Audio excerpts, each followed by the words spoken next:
हमारे जीवन में सब कुछ आएगा और जाएगा और इसलिए हम उनसे जुड़ नहीं सकते। हमारे जीवन में अच्छी और बुरी चीजें आती जाती रहेंगी, उन पर हमारा कोई नियंत्रण नहीं है। हो सकता है कि चीजें हमारी अपेक्षा के अनुरूप काम न करें। जीवन वास्तव में गुलाबों का बिस्तर नहीं है, यह उतार चढ़ाव से भरा है।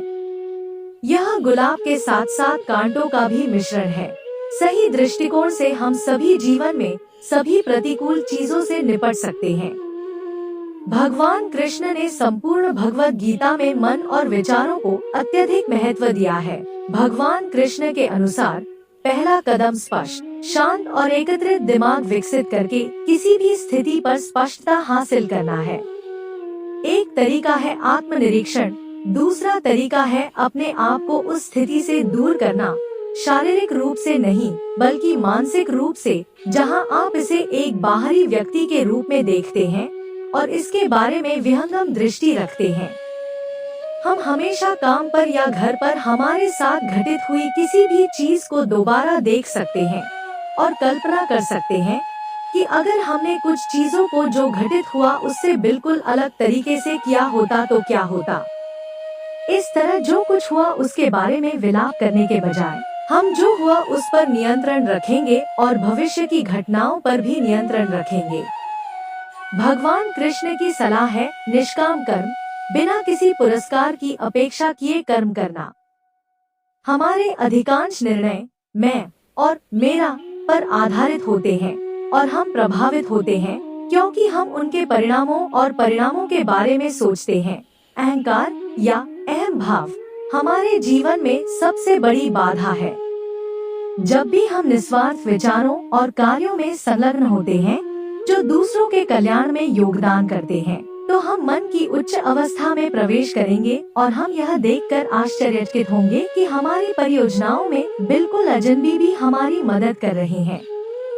परिणाम के प्रति हमारी आसक्ति के कारण जीवन दुखमय, निराशाजनक आदि हो जाएगा।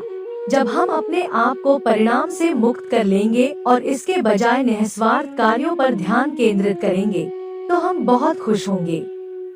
सत्य को न जानने के कारण लोग बुरे कर्म करते हैं। जैसे कोई बच्चा आग में हाथ डालता है, आग बच्चे का हाथ जला देती है और फिर बच्चा सबक सीखता है कि आग जलाती है। बच्चे ने पाप नहीं किया, अग्नि की प्रकृति की अज्ञानता ने बालक से गलती करवा दी, बच्चे ने अपनी गलती से सीखा। इसी तरह हम सभी परीक्षण और त्रुटि प्रक्रिया द्वारा अनुभवों से सीखते हैं। तो पाप का अर्थ है इस सत्य की अज्ञानता कि हम वास्तव में आत्मा हैं, शरीर के भीतर अमर आत्मा है, और इस गलत विश्वास के साथ रहना कि हम नाशवान भौतिक शरीर हैं। यही कारण है कि हिंदू मोक्ष को आत्म साक्षात्कार के रूप में जाना जाता है, जिसका अर्थ है कि यह महसूस करना कि वास्तव में शरीर के भीतर अमर आत्मा है, आत्मा, और इस गलत धारणा को अस्वीकार करना कि वह नाशवान भौतिक शरीर है। हम अपने जीवन में लगातार सकारात्मक और नकारात्मक लोगों से मिलते हैं, इसलिए उनसे प्रभावित न होना मुश्किल है। यही कारण है कि भगवान कृष्ण हमें सभी के साथ सम्मान और प्रेम से पेश आने के लिए कहते हैं। ईश्वर के प्रति समर्पण का अर्थ जीवन से भागना नहीं है। इसका अर्थ केवल ईश्वर को समर्पित होकर सभी विचार और कार्य करना है। ईश्वर को कर्ता बनाना है और आपको और मुझे केवल ईश्वर का सेवक बनाना है। भगवान के प्रति समर्पण करने से भगवान कर्ता बन जाते हैं और हम सिर्फ भगवान के उपकरण बन जाते हैं। हम अधीन, आत्मपराजित और व्यर्थ खोज की दौड़ में हैं, तो भगवान श्री कृष्ण के ये वचन आज भी बहुत महत्व रखते हैं। हमें स्वयं को अत्यधिक चिंता से मुक्त करना होगा। हमें अपनी क्षमता से अधिक काम नहीं लेना चाहिए और हमें शांत रहने में मदद करने के लिए अपने दैनिक जीवन में पर्याप्त मी टाइम जोड़ना चाहिए। कृपया अपने बेटे और बेटी की जिंदगी मत जियो। केवल एक चीज जो आप कर सकते हैं वह है कि उन्हें दिशा दिखाएं और सलाह तभी दें जब वे इसके लिए कहें। आपके पास उनके जीवन जीने का कोई तरीका नहीं है। यू और आई की तरह वे भी बहुत सारे कर्म ऋण लेकर आए हैं।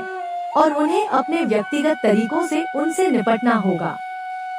आपकी और मेरी तरह वे भी परीक्षण और त्रुटि प्रक्रिया से सीखेंगे। अधिकांश तनाव और अवसाद का कारण निष्क्रियता है। यही कारण है कि भगवान कृष्ण हमें बार बार कहते हैं कि हमें काम करना बंद करने का कोई अधिकार नहीं है। इसलिए हर बार जब हम अपने आप को सुस्ती या जड़ता की स्थिति में गिरते हुए महसूस करते हैं, तो हमें अपने आप को हिलाना पड़ता है, दिशा बदलनी पड़ती है, अपने आप को एक नई चुनौती देनी पड़ती है। मैं सेवानिवृत्त हूँ, इसलिए मेरे पास करने के लिए कुछ नहीं है। यह अच्छा लग सकता है, लेकिन यह आपके जीवन का सबसे बड़ा पतन होगा। वह जड़ता का जीवन आपको शारीरिक और मानसिक रूप से बीमार बना देगा। अफसोस की बात है कि कई सेवानिवृत्त लोगों को यह बात पता नहीं है। आपके पास करने के लिए हमेशा कुछ रचनात्मक होना चाहिए। खाली बैठना कोई बहाना नहीं है। विश्वास जीवन की आधारशिला है। दृढ़ विश्वास के बिना कोई भी व्यक्ति जीवन में सफल नहीं हो सकता। लोग विषम परिस्थितियों में भी विजयी होकर निकलते हैं, क्योंकि वे जो करते हैं उस पर विश्वास करते हैं। दृढ़ विश्वास के बिना जीवन संभव नहीं है। हमें डरने के अलावा किसी और चीज से डरने की जरूरत नहीं है।